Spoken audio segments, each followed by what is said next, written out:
안녕하세요 여러분. 오늘 하루도 주님의 위로하심과 세임 주심 여러분 하루 가운데 가득하기를 축복합니다. 오늘 본문은 역대하 22장입니다. 예루살렘 사람들이 여호람의 막내 아들 아하시아를 왕으로 삼아 왕위를 잇게 하였다. 전에 아라비아 사람들과 함께 진영에 쳐들어왔던 침략군들에게 아하시아의 형들이 다 학살당하였으므로 여호람의 아들 아하시아가 유다의 왕이 되었다. 아하시아가 왕이 되었을 때에 그는 22살이었다. 그는 예루살렘에서 한 해밖에 다스리지 못하였다. 그의 어머니 아달랴는 옴므리의 손녀이다. 아하시아 역시 아합 가문의 길을 따라가지 않을 수 없었다. 그의 어머니가 그를 꾀어 악을 행하게 하였기 때문이다.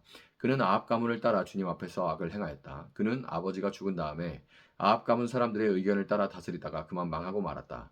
그는 아합 가문 사람들의 의견을 따라 이스라엘의 아합의 아들 요람왕과 함께 시리아의 하사엘 왕을 맞아 싸우려고 길르앗의 라못으로 올라갔다. 그 싸움에서 시리아 군인이 요람을 쳐서 부상을 입혔다. 요람은 시리아의 하사엘 왕과 라마에서 싸울 때에 입은 부상을 치료하려고 이스르엘로 돌아갔다. 그때 아합의 아들 요람이 병이 들었으므로 유다의 여호람 왕의 아들 아하시아가 문병을 하려고 이스라엘로 내려갔다. 아하시아는 요람에게 문병을 갖다가 오히려 해를 입게 되었다. 이것은 이미 하나님께서 이를 그렇게 꾸미셨기 때문이다. 아하시아가 병문안을 하러 갔다가 뜻밖에도 요람과 함께 나가서 님시의 아들 예후와 맞닥뜨리게 되었다. 예후는 이미 주님께서 아합 왕가를 멸망시키시려고 기름 부어 뽑아 세운 사람이었다. 예후는 아합 왕가를 징벌하면서 유다 군대의 지휘관들과 아하시아를 섬기는 조카들까지 닥치는 대로 죽였다. 아하시아는 사마리아로 가서 숨어 있었으나 예후가 그를 찾아 나섰다. 마침 예후의 부하들이 아하시아를 붙잡아 예후에게로 데리고 왔다. 예후가 그를 죽이니 사람들은 그가 마음을 다하여 주님만 찾은 여호사밧의 아들이었다 하면서 그를 묻어주었다. 그리고 나니 아하시아의 가문에는 왕국을 지켜갈 만한 능력을 가진 사람이 아무도 없었다. 아하시아의 어머니 아달랴는 자기 아들이 죽는 것을 보고 유다 집의 왕족을 다 죽이기 시작하였다. 그러나 왕자들이 살해되는 가운데서도 왕의 딸 여호세바가 아하시아의 아들 요아스를 몰래 빼내어 유모와 함께 침실에 숨겨서 아달랴에게서 화를 면하게 하였으므로 아달랴가 요아스는 죽이지 못하였다. 여호세바는 여호람 왕의 딸이요 여호야다 제사장의 아내이다. 아하시아에게는 누이가 되는 사람이다. 요아스는 그들과 함께 6해 동안을 하나님의 성전에 숨어 지냈으며 그 동안에는 나라는 아달랴가 다스렸다. 아멘.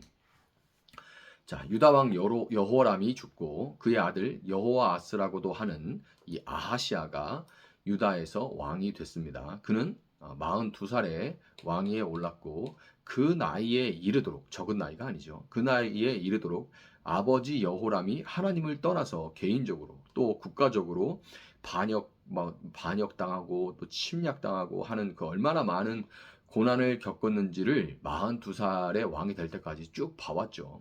그렇다면 응당 이제 아버지의 길에서 돌이켜서 여호와께로 돌아가자. 그래서 하나님의 불쌍히 여기심을 입어서 다시금 다윗과 솔로몬의 영광을 회복하자라고 생각할 법도 한데요. 그런데 그는 그 아버지 여호람과 마찬가지로 하나님 앞에 악을 행했고 그의 통치는 불과 1년으로 길지 못했습니다. 아하시아가 북이스라엘의 대표적인 악한 왕 아합의 길을 따르게 된 이유를 오늘 본문 3절 4절은 이렇게 말합니다.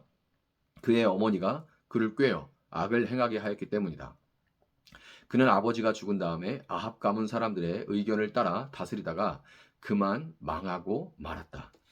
그의 죽음을 앞당긴 것은 그의 외삼촌이기도 한 북이스라엘의 요람 왕과 함께 하사엘 왕에 맞서 아람 왕 하사엘에 맞서서 싸웠기 때문인데 할아버지 여호사밧 때에 한번 맺어진 이 아합 가문과의 관계는 쉽사리 끊어지지 않았고 3대째에 이어져서 내려온 겁니다. 출애굽기 20장 5절에 이런 구절이 있죠. 3대라는 말이 이제 나오면 딱 떠오르는 그 말씀.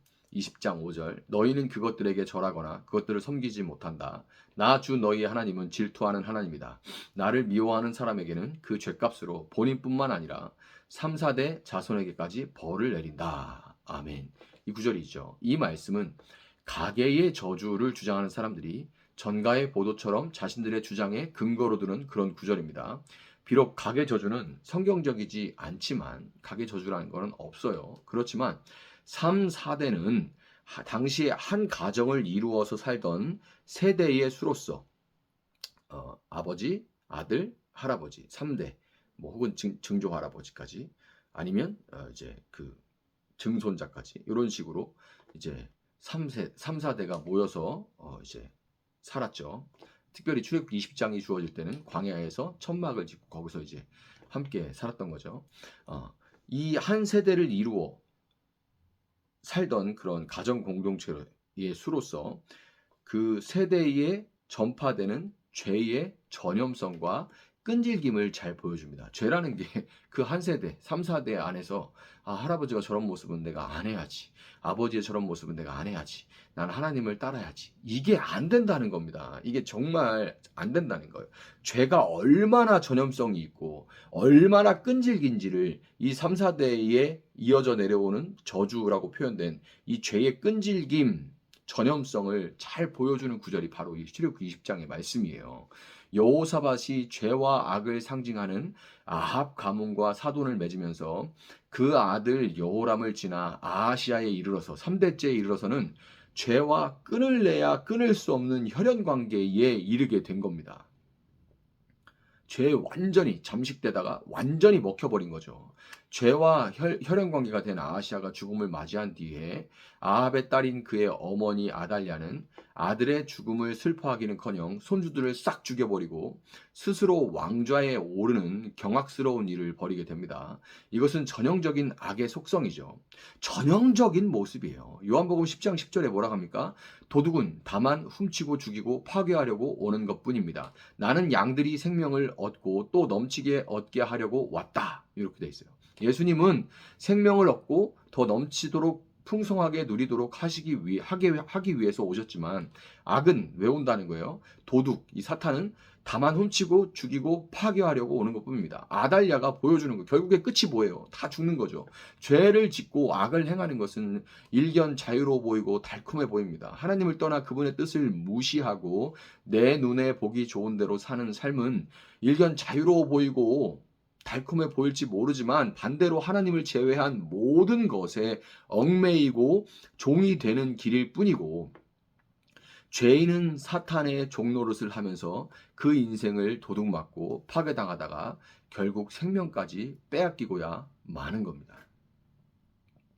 바벨론에서 돌아온 포로귀한 공동체는 나라를 잃고 70년의 포로기를 겪은 뒤에 다시는 눈에 보이는 만들어진 우상을 섬기는 일은 행하지 않았습니다. 70년 동안에 우리가 더 이상 진짜 우리가 망한 이유에 대해서 성찰하면서 더 이상 눈에 보이는 어떤 바알이나 아사랴, 뭐 아세라 상 같은 거는 더 이상 만들지 말자. 이거는 분명해졌습니다. 더 이상 눈에 보이는 우상을 섬기는 일은 포로기에서 돌아온 이후는 벌어지지 않았습니다. 지금까지도 그런 일은 유대에는 없어요. 그렇지만 그들에게는 여전히 우상 숭배와 탐욕의 죄로 상징되는 아합의 길을 마음으로 따를 수 있는 그 여지가 남아 있었고, 역대기 기자는 그들에게 아시아의 모습을 통해 죄악의 전염성과 끈질김에 대해서 경고하고자 했던 겁니다. 그럼에도 불구하고 느헤미야서를 보면 괜한 걱정이 아니에요. 느헤미야서를 보면 포로 귀한 공동체는 비록 우상을 더 이상 만들고 그 앞에 절하고 그러진 않았지만 포로 귀한 공동체는 얼마 가지 못해서 역시나 이방인들과 통혼을 하고 안식일에 장사를 하는 등 하나님을 떠나 죄악에 푹 잠기게 되고 말았습니다. 지금도 세상에서 뭐 이런 말들 고리짝 시대 같은 얘기라고 젊은이들이 얘기하겠지만 그렇게 자유연애 해가지고 자유롭고 달콤하겠죠. 그러나 그 뒤에 오는 얼마나 그런 낭패와 어려움에 빠지게 됩니까? 그런 일들로 인해서 건강한 가정을 이뤄나가는 그런 것들이 답답하고 그런 것들이 뭐 옛날 것 같고 그런 것들은 다 우리를 가두는 것이라고 생각하는 그런 형식이라고만 생각하다가 다 얼마나 많은 낭패를 겪게 됩니까? 너무 안타까운 일들이 많죠. 근데 지금만 그러는 게 아니에요. 그때도 그랬습니다. 그때도 그렇게 경고를 받았음에도 불구하고 결국에 느헤미야서를 보면 이방인들과 통혼하고 안식일에 장사하는 등 잠깐에는 즐거움을 주고 뭔가 누리는 것 같은 그런 죄악에 푹 빠져 있는 그런 상태를 우리가 볼 수가 있습니다. 70년이라는 긴 시간 동안 징계를 받았음에도 불구하고 그 결과가 나라를 빼앗겼던 일이에요. 그런데 지금 또 하고 있단 말이죠. 그 일을. 이게 인간 죄가 얼마나 전염성이 있고 얼마나 끈질긴지를 보여주는 겁니다. 징계를 받았음에도 불구하고 징계만으로는 피로 맺어진 이 혈연과 같이 우리 본성에 새겨진 악한 본성을 끊어낼 수가 없었던 겁니다. 피로 맺어진 것처럼, 아합 가문과 아예 피로 맺어진 것처럼 끊어낼 수가 없는 거예요. 예수님은 요한복음 8장 44절에서 이런 상태에 대해서 너희는 너희 아비인 악마에게서 났으며 또 그 아비의 욕망대로 하려고 한다. 그는 처음부터 살인자였다. 또 그는 진리 편에 있지 않다. 그것은 그 속에 진리가 없기 때문이다. 그가 거짓말을 할 때에는 본성에서 그렇게 하는 것이다. 그는 거짓말쟁이며 거짓의 아비이기 때문이다. 아멘. 예수님이 이렇게 말씀하세요. 이런 상태에 대해서. 아버지는 악마로부터 났다. 그러니까 마귀 새끼다. 본질상 진노의 자식이다. 이런 상태라고 얘기를 하시는 거예요. 여러분, 우리는 시편 51편 5절 실로 나는 죄 중에 태어났고 어머니의 태 속에 있을 때부터 죄인이었습니다. 라는 다윗의 고백처럼 죄와 혈연 관계를 맺어서 아시아와 같이 멸망할 수밖에 없는 그런 존재였습니다. 그리고 이 악한 본성은 결코 우리의 어떤 노력이나 수고나 수양이나 고생으로 덜어낼 수가 없어요.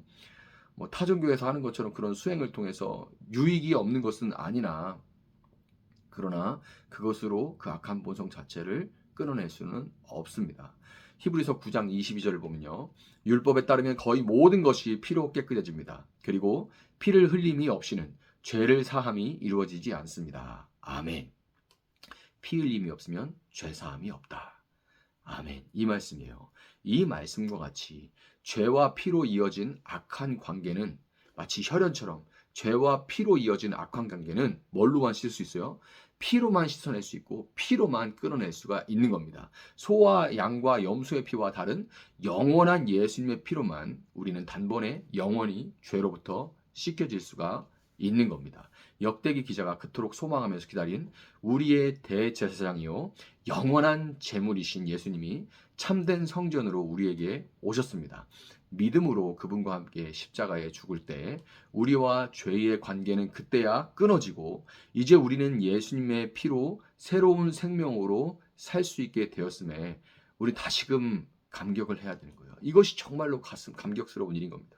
다시금 이렇게 감격하면서 그 은혜에 반응을 해서 아시아가 아닌 다윗과 솔로몬이 걸었던 성전과 제사 중심의 삶을 살아내는 여러분들이 되시기를 예수님의 이름으로 축복합니다. 잠시 기도하겠습니다. 사랑하시는 주님, 감사합니다. 우리는 아시아와 같이 죄와 혈연 관계를 맺고 3, 4대 죄에 절어버린, 죄의 끈질김과 전염성에 정복당한 본질상 진노의 자손, 자녀였지만, 그러나 주님, 우리의 악한 본성, 우리의 노력이나 우리의 어떤 선행이나 우리의 어떤 공로로도 씻을 수 없지만, 그러나 피는 피로만 씻을 수 있다고 말씀하신 것처럼 가치 있는 보배로운 피, 예수 그리스도의 보혈로 우리를 위해 흘려주심으로, 우리를 대신하여 흘려주심으로 우리의 모든 죄악이 용서받고 그 모든 악과 혈연 관계를 맺은 것, 관계로부터 청산을 받아서 우리가 주님 앞에 이제 사랑받는 자녀가 되었음을 고백합니다. 이 놀라운 사실, 세상의 죄로 인해 가득한 슬픔을 보며 그 죄로부터 구원받은 이 놀라운 사실 가운데 기뻐하며 감격하며 우리의 남은 삶, 영혼에 이르러 잇대어 살아가며 정말로 다윗과 솔로몬과 같이 성전을 중심으로 살아갈 수 있는, 예배를 중심으로 살아갈 수 있는 저희 되어질 수 있도록 오늘 하루도 주님께서 인도하시고 복을 허락하여 주시기를 원합니다. 감사하며 예수님의 이름으로 기도합니다. 아멘. 오늘 주신 말씀 붙들고 계속해서 기도합니다.